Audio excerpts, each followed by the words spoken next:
welcome to this week's Astrology Oracle reading, which happens to be the very last Astrology Oracle card that I will be interpreting for you guys.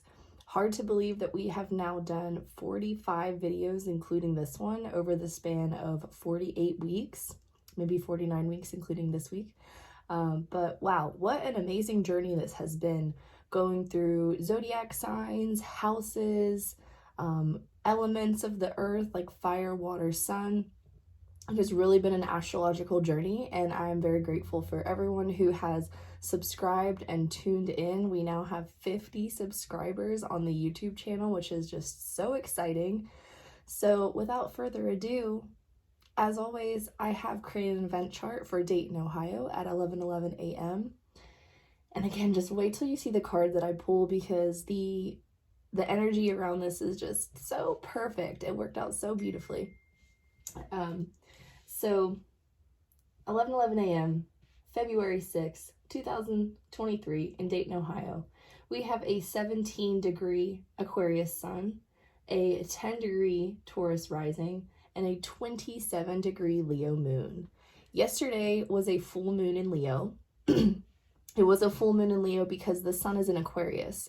And if you ever want to know, what upcoming full moon is going to happen, just look at where the sun is, and the moon will always be in the opposite sign. Full moons will happen when the sun and moon are opposite to the exact degree and the exact zodiac signs who are opposite. So in this case, it was Leo and Aquarius. It could also be Taurus, Scorpio, Cancer, Capricorn. You get the picture.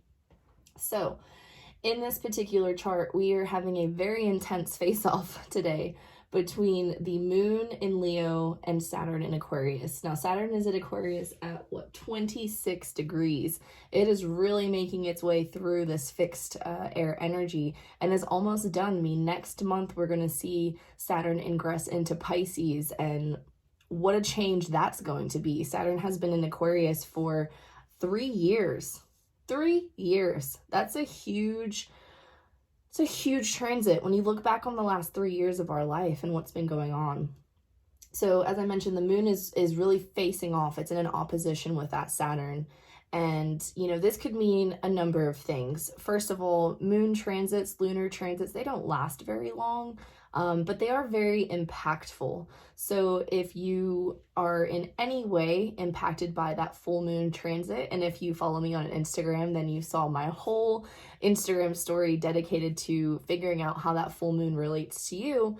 But if this full moon is hitting you in any way directly, whether you have a Leo or an Aquarius moon, or even a Scorpio or Taurus moon, or heck, even a Gemini or a Libra moon, if this is affecting you in any way, then this Saturn opposition is more than likely also going to be impacting you in some way or another. Senses of insecurities, uncertainties, fears, hyper-awareness, all of those things can definitely be in the picture. Some other things that are going on here that are a little more fun, in my opinion, we do have a square between Venus and Mars. Now, that could lead to conflicts of passion and things of that nature, but I also think that these two mutable signs, Pisces and Gemini, having Venus and Mars in them, it can just be kind of fun and creative. This could be a really good time to try something new and to kind of step outside of your comfort zone. I will say that moon opposition to Saturn is probably not going to want you to step out of your comfort zone, but there are rewards in getting outside of areas that you are expert in or knowledgeable or familiar with, because in those uncharted areas is where you really get to learn about yourself and the world around you. So here I am encouraging you to do that. It's also worth noting too that Venus and Pisces in this particular chart is in the 11th house. And that is what we associate with networks and peer groups, and almost groups of people that share hobbies and interests or generational aspects. So yeah, it's large groups of people. It's definitely putting yourself out there into the world. We have a lot going on in this particular chart's 12th house. Let me tell you that Neptune, which is an out of sign, it is still in Pisces. This 12th house is intercept with Jupiter and Chiron and Aries. So this is not the easiest chart. If somebody were to have this chart of their, on their own, this is their natal chart, this is a tough chart to be born with, I will say. When you see intercepted planets and intercepted houses, there's really a struggle to break those energies free. And in this chart, it's Jupiter and Chiron and Aries that are intercept in the 12th house. And yeah, that's really tough. And you'll see an interception when a planet, a house is fully in one single sign that does not start any other houses. So when you look at this particular chart, as I mentioned, we do have Pisces ruling Neptune at the time, although that Neptune is in the 12th house. And then we have also the North Node in Taurus. And so the 12th house in this chart, it starts in Pisces and it ends in Taurus. And that means that Aries is intercept in that house. So if you have anything like that in your own birth chart, that is absolutely an area to pay attention to. That will be like a lifelong struggle or a lifelong growth pattern. It depends on what your own chart says. But yes, there is an intercepted Chiron and Jupiter here, which is kind of intense, to say the least, right? Like I think I've mentioned in last week's episode that Chiron and Jupiter coming together is a very big deal. We're not quite close enough yet to fully get into it, but we're closer this week. So what I will say about this Jupiter Chiron conjunction that's forming is it is a great opportunity for healing. And the interception that's happening in the house of Aries, to me, is a great sign that like this healing may need to be done individually, alone. So, you know, if you're someone who is looking for a retreat or a solo vacation or an opportunity to do something that is very self-guided, I think that's a great idea. Let's see, what else? We also do have a conjunction happening between Pluto and Mercury in Capricorn. Pluto is at 28 degrees and 51 minutes. So as I mentioned, with Saturn moving into Pisces next month, we're also going to see Pluto moving into Aquarius. That is going to be huge. So this, you know, this conjunction that's happening between Mercury and Pluto, it could definitely be shifting our mental focus towards, you know, the idea of kind of coming to a close, you know, like it's nearing the end of this era of Pluto in Capricorn, and there's a lot of unfinished business. And this Mercury conjunction to Pluto, while it can make us, you know, very powerful in our speaking, and it can really give us some fantastic ideas to frame our passions and perspectives with, it is also important to consider, you know, power struggles and some of the other things that Pluto can indicate interfering with the mercurial side of things. You know, if you have good ideas, share them. You know, don't hold back, I guess, is really the point here. But also with Pluto, it's like what happens can't kind of be taken back. That's also a very Saturn thing too. So just being mindful, be very mindful, and say what you need to say. Let's see, is there anything else that's really sticking out to me? I mean, of course, as I mentioned, we had that full moon in Leo yesterday, so that was a huge lunation, especially because that created a T-square to Uranus and Taurus, all the fixed signs just super activated. So yeah, and more than likely you're going to continue feeling the energy of that over the next few days. And what I'll say too is that, you know, the full moon that happened between Leo and Aquarius, it's kind of a predecessor, I guess you could say, to other transits that are happening. Again, that Pluto moving into Aquarius. We will also have a Leo-Venus retrograde this summer.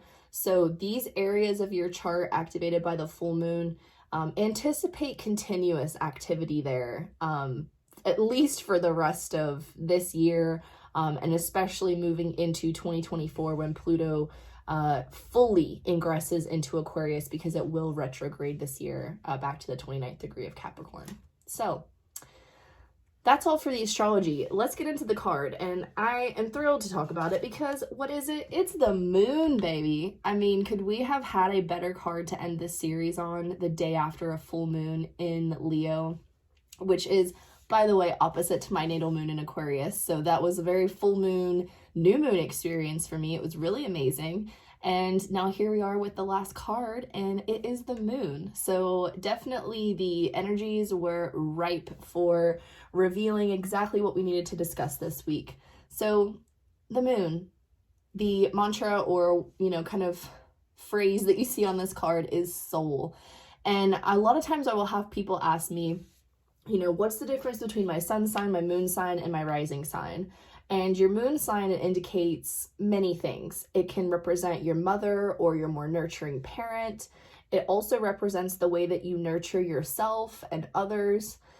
There's a lot of indicators here about how you handle emotions, whether you confront them and take them on, like to discuss them, or are a little bit more covered up and secretive with them.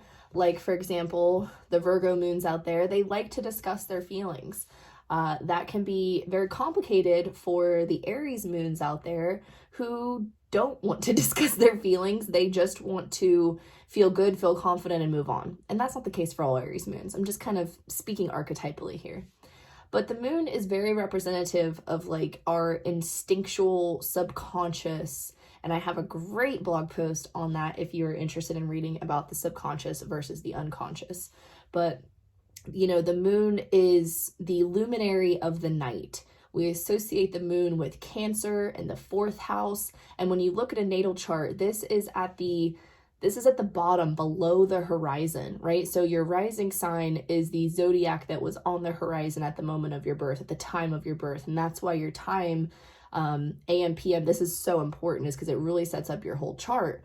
But the 4th house is always at the bottom of your chart. The moon is going to be wherever it's placed, right? But this is technically a very private space. It's not public. It's not a space that's really, shared with the world. Now, because we live in the age and the era that we do, it's actually very common for a lot of people to reveal their family life, whether it's pictures of their kids and their family on social media, or, whatever the form and fashion is. It is actually super common these days to like really kind of have a little bit of an inside peek into people's, home life, should we say. But in general, it is a more private space, and the moon is very connected to that. The moon, even if you have a very showy, a very lively, like a Sag or a Leo moon, it's a place where like we like to kind of be in our fields and in our private like space to deal with ourselves, So I'm a natal Aquarius moon. I, have a hard time navigating emotions and whatnot, but for me it's mostly because I have a very like logical, analytical mind when it comes to my emotions. And if I'm not ready to feel, I'm not ready to cry, then like I can say, well, this isn't the time for this. Whereas some individuals, like as soon as they feel their feelings, they're coming through, they're flowing out of them.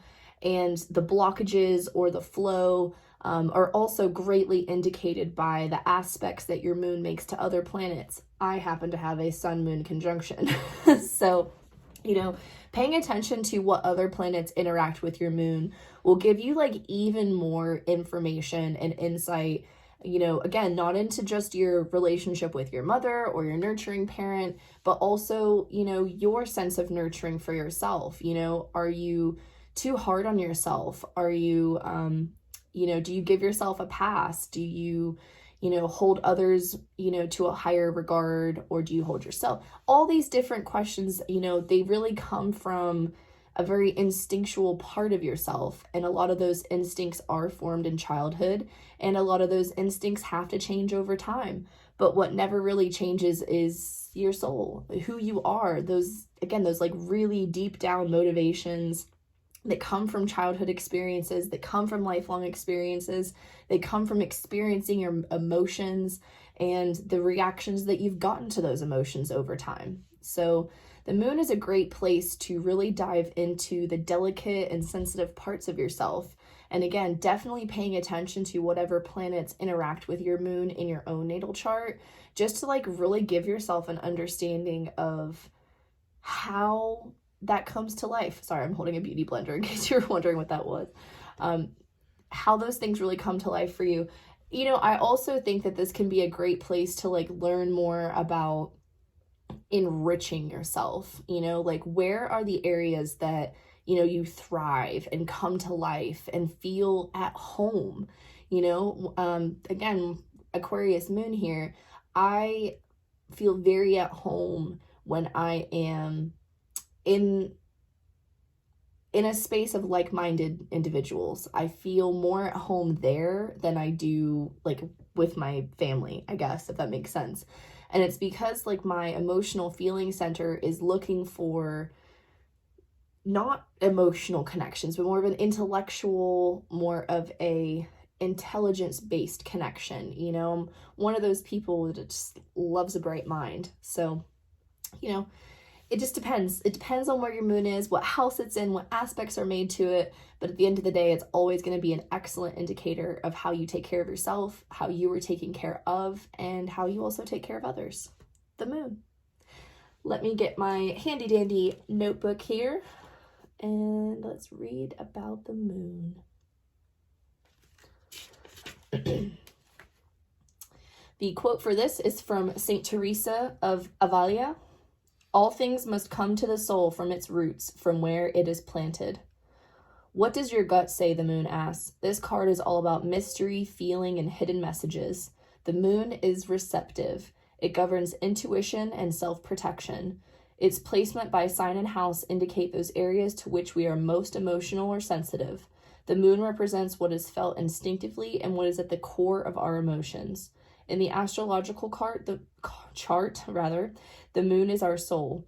It shows the intimate side of who we are. The moon represents security, the home we grew up in, and the need to hide away and recoup our energies. It is the female principle that is darkly moist and yielding. So the moon can signify our relationship with mothers and also pregnancy. It also signifies our grandmothers and even old age, so geriatric issues can arise when this card turns up. Crowds belong to the moon, but also shyness, reticence, and things that occur in darkness. The moon shows how we respond emotionally and what we feel most deeply. Some believe the moon represents who we are in secret and also memories from who we are in past lives. The moon is our innermost self. About this matter, do not be shy. Allow yourself to shine. And a Leo full moon would want you to do nothing but that. This card indicates fluctuations. The moon changes sign every 2.5 days, so 12 moon combinations mean great variation. The moon is the side we keep concealed. In the horoscope chart, when the moon has many aspects or is the most elevated planet in the chart, which would mean it's at the top of the chart, it is considered to have strong influence. The lunar influence can be indicative of future fame, governing the masses of what's likely to be popular. At this time, if you're having trouble controlling your emotions, you may want to do things that are safe. You're very sensitive and must gauge any feelings before entering the room or being with people you don't know. It's a good time to rely upon your imagination and pay attention to your dreams. I will say I had some very funky dreams last night. It's important not to accept any false pictures or misappeared truths. The moon can represent deceptions. Things could be cloudy. It's a good time to open your mind to visions and appreciate the wisdom, especially of women, and finding your feminine side and bringing your talents and visions in a more public way. Although the moon is shy and tentative, she represents fame in crowds. When you think of the moon card, think of mystery, birth, tribes, unanswered questions, and sometimes sudden fame. Someone from your past could also re-enter your life. And if you have a romance that's starting at this time, it could be strange but compelling and familiar. An important meeting could occur. Pay close attention to the energies that are swirling you. Great time to rely upon your gut. Like, seriously, could this have been a better card to end this series with? I'm obsessed. I love everything about the moon. I'm a mom. I'm a woman. I'm very into my feminine side, but I'm an Aquarius moon, so I'm not necessarily of the most feminine lunar energies. I actually really like that dark and moist. What an odd combination of words.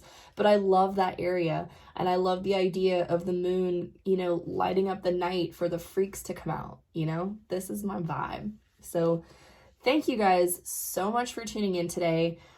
We have some more exciting projects coming up in the future, but if you want to know what's going to be happening first, make sure you subscribe to my newsletter. The link will be in the show notes. And again, just so much gratitude and love and serenity, and all of the positive things to everyone that has tuned into all 45 of these videos. I'll be back very soon with something even more fun for you. But until then, take care of yourself, take care of others. Bye!